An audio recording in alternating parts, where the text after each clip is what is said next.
Perkenalkan, nama Maria Fatima Melanta Tongo, NPM 2021-55-2010-55. Pada video ini saya akan mereview chapter K3 tentang klasifikasi kecelakaan akibat kerja pada bidang informatika. Kecelakaan bisa terjadi kapanpun, di mana saja, termasuk pada bidang informatika.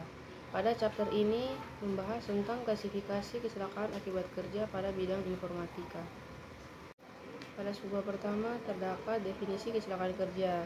Apa sih itu kecelakaan kerja? Jadi kecelakaan kerja adalah peristiwa yang tidak dapat diduga sebelumnya dan senantiasa dihindari atau diminimalisirkan dampaknya. Subbab kedua, relevansi klasifikasi kecelakaan kerja. Relevansi klasifikasi kecelakaan kerja dalam bidang informatika adalah untuk memahami dan mengidentifikasi jenis-jenis kecelakaan yang paling umum terjadi di lingkungan kerja informatika. Ada beberapa alasan mengapa klasifikasi kecelakaan kerja dalam bidang informatika memiliki relevansi yang penting. Yang pertama, pencegahan dan keselamatan. Yang kedua, peningkatan kesehatan dan kinerja. Yang ketiga, untuk peraturan dan kepatuhan. Klasifikasi kerja dapat membantu organisasi mematuhi peraturan dan standar keamanan yang berlaku. Keempat, evaluasi dan analisis. Dengan mengklasifikasi kecelakaan kerja, organisasi dapat melakukan evaluasi dan analisis data untuk mengidentifikasi tren dan pola yang mungkin ada. Dengan memahami relevansi klasifikasi kecelakaan kerja dalam bidang informatika, organisasi dapat mengambil langkah-langkah yang diperlukan untuk meningkatkan keselamatan kerja, melindungi kesehatan pekerja, dan meningkatkan kinerja keseluruhan di lingkungan kerja informatika. Pada subbab keempat, klasifikasi kecelakaan kerja pada bidang informatika. Ada beberapa jenis kecelakaan kerja yang umum terjadi dalam bidang informatika. Yang pertama, kecelakaan fisik. Kedua, kecelakaan ergonomi. Ketiga, kecelakaan kebakaran.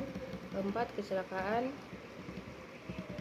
listrik, dan kelima, kecelakaan keamanan informasi. Contoh kecelakaan fisik seperti terjatuh, tergelincir, atau tertikam benda tajam. Kecelakaan ergonomi itu berkaitan dengan masalah ergonomi yang mempengaruhi kesehatan dan kenyamanan kerja. Contohnya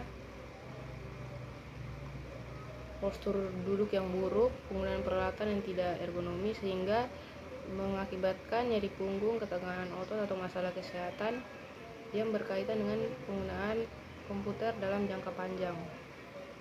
Kecelakaan listrik terjadi akibat interaksi dengan sumber daya listrik seperti korsleting, sengatan listrik, atau kebakaran akibat kabel yang tidak sesuai. Kecelakaan kebakaran melibatkan risiko kebakaran di lingkungan kerja informatika, terutama di ruang server atau pusat data.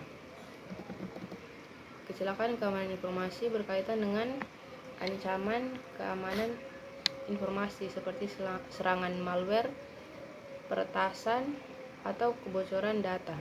Melalui klasifikasi kecelakaan kerja ini, perusahaan dan individu dapat mengidentifikasi risiko-risiko spesifik yang perlu ditangani dalam lingkungan kerja informatika. Dengan mengimplementasikan tindakan pencegahan dan tindakan korektif yang tepat, perusahaan dapat menciptakan lingkungan kerja yang lebih aman dan melindungi kesejahteraan para pekerja di bidang informatika.